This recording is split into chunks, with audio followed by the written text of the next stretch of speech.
What's the grossest prank anyone has ever played on you? Last week was supposed to be a day of celebration. It was my birthday, after all. I decided to leave work early, eager to relax at home. But when I opened the door, what I saw shattered me. There was a random woman lying on my boyfriend. My heart dropped, and before I could even process it, he jumped up and blocked the door, preventing me from leaving. "It's just a prank, sweetheart," he said, trying to calm me. I was stunned, still reeling from the sight.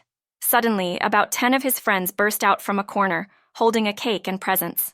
The tears I had been holding back broke free, as I had genuinely believed that I had just caught him cheating. But instead of comforting me, he told me to stop crying. "I know you said you didn't want a party, but don't you think this is cool?" I couldn't stop crying, and that's when his tone shifted. He became more aggressive, almost shouting, "Oh my God, stop being so sensitive. It was just a prank. I put all this effort in so you could have a fun time and you're crying?" I couldn't believe what was happening. I pushed him aside, stormed out of the house, and got into my car. I drove off without a clear destination, just needing to get away. My phone was bombarded with texts, calls, and messages from him and our friends, but the distraction was too much. So I turned it off and headed to a hotel far enough away to be out of reach. Once I was in the hotel room, the reality of everything hit me, and I broke down, sobbing uncontrollably. The next morning, I called my team leader and told her I had an emergency and needed a few days off. Thankfully, she was understanding, likely sensing that something was seriously wrong from the weak, sniffling tone of my voice. Now, I'm thinking of reaching out to my aunt, who lives nearby, and asking if I can stay with her for a few days. I need time to clear my head and figure out what to do next. The pain is unbearable. I've always been vocal with my boyfriend and friends about how deeply cheating affected me. It had destroyed my family when my mom cheated on my dad, and it broke me when my first boyfriend cheated on me. I don't know how to face any of them after this. Maybe some time away will help me figure it out. I hope so. Update 1. After taking some time to gather myself, I decided it was finally time to pack my things and head to my aunt's house. It wasn't a long drive, but it felt like an eternity as my mind raced with everything that had happened. When I arrived, my aunt greeted me with the warmest embrace, her kindness wrapping around me like a blanket. I thanked her for letting me stay, even if just for a while. She assured me that her home was always open to me and that she would be there for whatever I needed. She led me to the spare bedroom, helping me unpack and settle in. My aunt is truly an incredible woman, and in many ways, she's the mother I've always wished for. Her support was exactly what I needed at that moment. But once I finished unpacking, I realized I couldn't avoid it any longer. I had to check my phone. I hadn't turned it on since I left, dreading the flood of messages I knew would be waiting for me. When I finally booted it up, my screen was immediately overwhelmed with hundreds of texts, chats, and missed calls. I hesitated, but I knew I had to face it. I decided to start by checking our friend group's group chat. The early messages were filled with panic, with everyone frantically asking where I was and what had happened. But as I scrolled further down, the tone shifted. The messages turned into apologies, with my friends expressing regret over the prank. They insisted that it wasn't part of the original plan, and that they hadn't known what was going to happen. One friend even blamed the girl who was on top of Alex, my boyfriend, saying she was untrustworthy. The messages ended with them hoping I was safe and that they could reach me soon. It was like they knew I had just read their messages because, as soon as I finished, my phone buzzed with new messages from them, asking how I was and where I was staying. They kept apologizing, insisting they didn't know what was going to happen, and that they thought the original prank was supposed to be something entirely different. At this point, I was overwhelmed, unsure of what to think or how to respond. I was completely baffled by everything that had happened. I mean, they all seemed so happy to be there that night, so how could things have gone so wrong? Despite my confusion, I knew I had to reach out to them first and apologize for ghosting them. I needed to hear their side of the story before I could even begin to process what had taken place. When I finally did, they explained that they were planning a surprise birthday party for me with Alex in a group chat that didn't include me. My boyfriend then added a few more people into the chat, claiming they were college friends who wanted to join in on the celebration and get to know me better. That's when things started to take a turn. One of Alex's college friends suggested they prank me as part of the surprise. The idea was for my boyfriend to be on the couch with a fake weapon while this friend pretended to stab him, acting out a dramatic scene. They thought it would be hilarious to see my reaction. My friends were initially skeptical, but Alex's college friends reassured them that it would be harmless fun. The plan was to capture my horrified reaction on camera, then quickly reveal that it was all just a prank before surprising me with the gifts and party. Eventually, my friends agreed, but they made it clear that the prank needed to be short and that they had to reveal everything immediately after getting my reaction. On the day of my birthday, everything seemed to be going smoothly. They were all waiting for me to arrive, and Alex's college friends took charge of setting up the prank. Once everything was ready, everyone hid.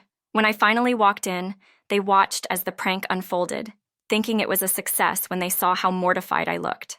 But things started to feel off when even after the prank was revealed, my reaction wasn't what they expected.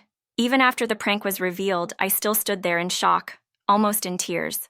I eventually turned around and left without saying a word. My friends were completely shaken and confused.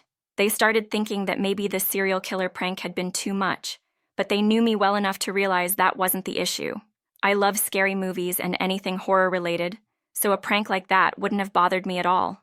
It was then that they noticed something was wrong. My boyfriend's female college friend had been on top of him, but she wasn't wearing any costume and wasn't holding any fake red knife. They watched as my boyfriend pushed her away and ran after me. Some of my friends tried to follow me, while others started questioning what had happened to the original plan. Even my boyfriend's college friends seemed confused, wondering why their friend hadn't been in costume as planned. But she just stood there, silent.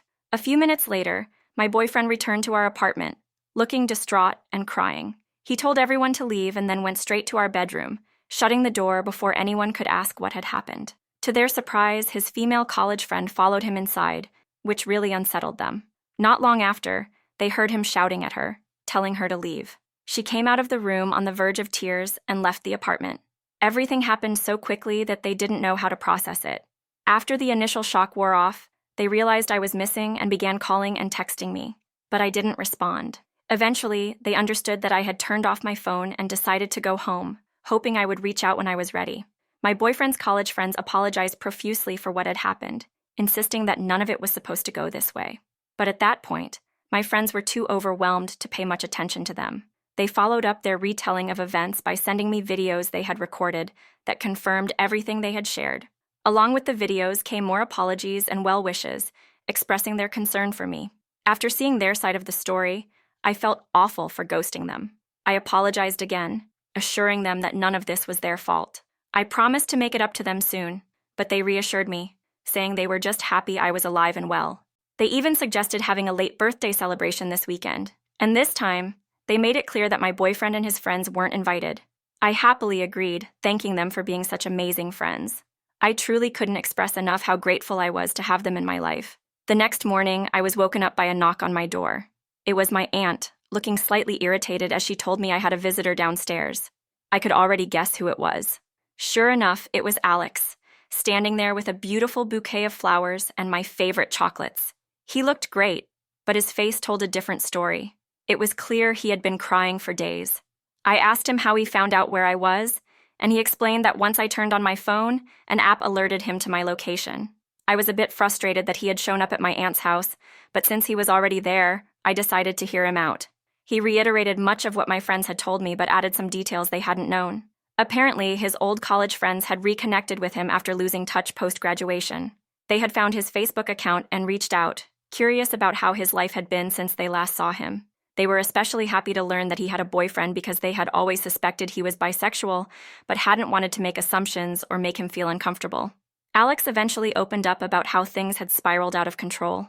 After reconnecting with his old college friends, he told them about me and mentioned that he and our friends were planning a secret birthday surprise. His college friends were eager to be part of it, so they were added to the group chat. They began suggesting ideas to make the surprise more exciting, and that's when their female friend, Anna, proposed the idea of doing a prank to surprise me. Alex's college friends were immediately on board, having seen similar pranks on TikTok that they thought were hilarious. My friends, however, were skeptical from the start. Eventually, they all agreed on the prank, with the understanding that it wouldn't drag on too long.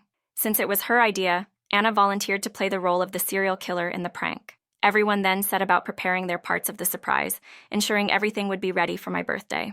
On the day of the party, as everyone was getting into position, Alex noticed something was off. Anna wasn't in her costume, and her props were missing. When he asked her about it, she simply replied that she had forgotten them. Alex offered to find the costume and props, but Anna insisted there wasn't enough time since I was about to arrive. At this point, Alex was extremely uncomfortable and wanted to call off the prank, but before he could, I walked through the door and saw them.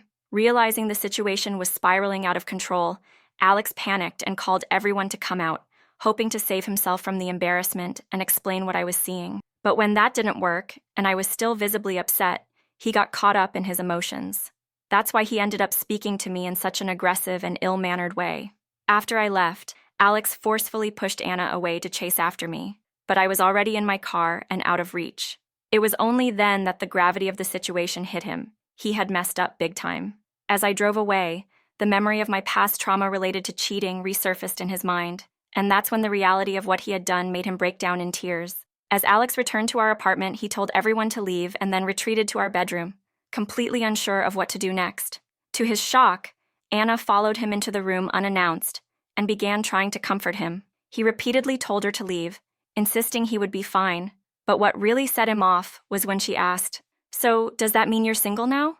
That's when it hit him. She had orchestrated this on purpose. Furious, Alex shouted at her, demanding she leave. Embarrassed, Anna finally complied and left the room. By then, Alex was in tears. He told me he wished he had never agreed to the prank, and that he was deeply sorry for everything that had happened. He said he had cut off contact with his college friends for now and was terrified of losing me. As he hugged me tightly, he confessed how much he loved me. His words made me cry too, because despite everything, I still loved him deeply, and I believed what he was saying. After a few minutes of hugging and crying together, Alex let go of me and suggested that we should head back to our apartment, but he also said that if I needed more time and space, he would gladly give it to me. I kissed him and then asked him to help me pack my things. Before leaving, I gave my aunt the warmest hug, expressing how much I appreciated her for being there for me. She was happy that things had been resolved, but jokingly threatened my boyfriend, saying that if he ever did something stupid or hurtful to me again, she would personally whisk me away to safety and away from him. Alex laughed, but I could tell he was hiding his nervousness. Now I'm back in our apartment. Alex even offered to throw away the couch that had been used for the prank, but I declined. It's a pretty nice couch, and I realized that everything that happened was something no one had wanted, except perhaps Anna. I've already made amends with Alex, and we've forgiven each other. My friends are happy that everything worked out in the end. However, a few days later, Alex came to me, sobbing, and confessed that he hadn't told me the complete truth about Anna. Apparently, Anna was more than just a college friend. She was his first girlfriend. They had done a lot of their firsts together. After graduation, Anna broke things off because she couldn't handle a long-distance relationship and didn't want to be tied down. Her leaving sent Alex into a spiral, leading him to develop severe depression. It took him a long time to pull himself out of that dark place and become a functioning adult again. But, as he put it, things didn't really improve for him until he met me. He even said I was the light at the end of the tunnel that he had been desperately searching for. However, ghosts from the past have a way of resurfacing. A few weeks before my birthday, Alex's college friends found him on Facebook and reached out to reconnect. Things seemed fine at first until he was added to a group chat that included Anna. Being in contact with her again reignited some old feelings for him, especially since Anna acted like nothing bad had ever happened between them. They agreed to meet up to catch up, and one thing led to another until they ended up becoming intimate again. Every day, up until the day of the birthday surprise. It only really hit Alex how much he had messed up when he saw the look on my face after I walked in on the so-called prank. Seeing Anna on top of him, and my devastated reaction, shattered him. He realized then that he had been trying to rekindle those old feelings he once had for Anna, but in doing so, he was destroying something far more precious. What we had was incomparable to what he had with Anna, and that realization is what drove him to finally confess and show such deep remorse. I had to sit there and listen to Alex apologize, tears streaming down his face, and I couldn't help but cry too. But after hearing everything he had to say, I knew I couldn't stay with him. I calmly told him that I accepted his apology, but I didn't want to be with him anymore. I explained that I would be leaving the apartment and that we should both take some time to sort things out once we were in clearer states of mind. He didn't take it well at all. He started sobbing uncontrollably, hugging me so tightly that it felt like he was trying to physically prevent me from leaving. It was a struggle, but I eventually managed to push him away hard enough to break free. I ran to my car and drove straight to my aunt's house. When I got there, I just collapsed into her arms, sobbing until I was too exhausted to cry anymore. She didn't need to ask why. I think she understood just from seeing me like that. She comforted me until I finally drifted off to sleep. Yesterday, I got a call from one of Alex's friends. Alex had been found unresponsive and was now in the hospital. I didn't want to go, especially after everything that had happened, but Alex doesn't have any family nearby, and I'm the only one who knows his medical history. Technically, I'm his closest family now, so I had to go. Now, I'm sitting outside his hospital room waiting for the doctors to give me an update. He hasn't woken up yet, so I'm bracing myself for when he does. The truth is, I still love him very much, but what he did made it clear that we're not meant to be together. I'm not sure what the future holds for me, but I'm letting the universe take control for now. I just wish things didn't have to end this way.